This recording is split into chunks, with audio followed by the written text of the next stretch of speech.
Okay, Algebra 1. I can't remember which ones we did in class, so I'm just going to do a few of these so you can watch the video and make sure you know what you're doing for your test on Friday.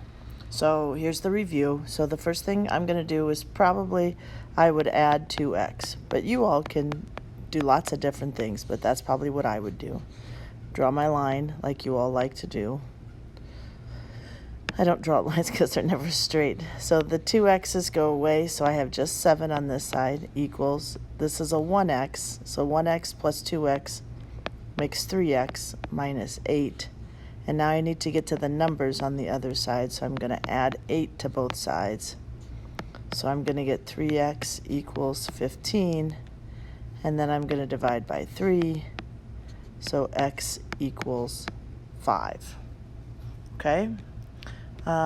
This one, I would probably subtract 2x from both sides, as I like my x's to be positive. So that leaves me with 1x plus 7, oops, forgot to draw my line, equals negative 8. So now I'm going to subtract 7 from both sides, and I get 1x equals negative 15, or just x equals negative 15. You can quit either place, doesn't matter. Okay, let's do some with parentheses. You're like watching, it's like, so here's one with parentheses. Remember to distribute first. So negative 2 times 1 is negative 2. Negative 2 times negative 4x is positive 8x. You can check that with your calculators. Draw my line in, equals 3x plus 8. Okay, so now I have 8x on the left side and only 3 on the right, so I would probably subtract 3x from both sides. So negative 2 plus 5x equals 8, and then I would add 2 to both sides, and I would get 5x equals 10, and then divide by 5, so x equals 2. Okay, with parentheses there. We'll do one more parentheses. We'll do this one. So distribute, well, the left side stays the same, 4x plus 2, and draw my line, equals 2 times x is 2x, 2 times positive 5 is positive 10. So now, because the 4 is bigger than 2, I probably would subtract 2x from both sides, and I end up with 2x plus 2. Those x's canceled, equals 10. So now I'm going to subtract 2, because I got to get the numbers on the opposite side. So 2x equals 8, and then I'm going to divide by 2, so x equals 4. Okay, so now let's just remember how to do the cross-multiplying things. Remember, fraction bars act like parentheses.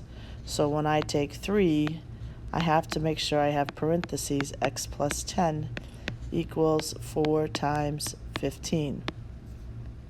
So distributing, drawing a line. So 3 times x, 3x. 3 times positive 10, positive 30, equals 4 times 15, which I think is 60. I'm calling it 60 today. Subtract 30 from both sides, because there's only one x, so I'm not going to mess with it. So 3x equals 30, and then divide by 3, x equals 10. Okay, and then I'm going to go ahead and do number 11. I'm going to need my calculator, so it's a good thing there's one handy. I'm going to distribute my 3/5.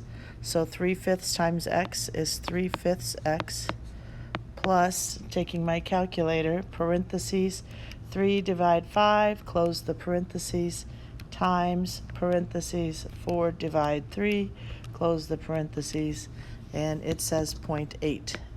And you can leave it as 0.8 if you want to. You can make it a fraction if you want. This one's a little bit different, so if I, like here, if I had 0.8, I'd probably just subtract 0.8,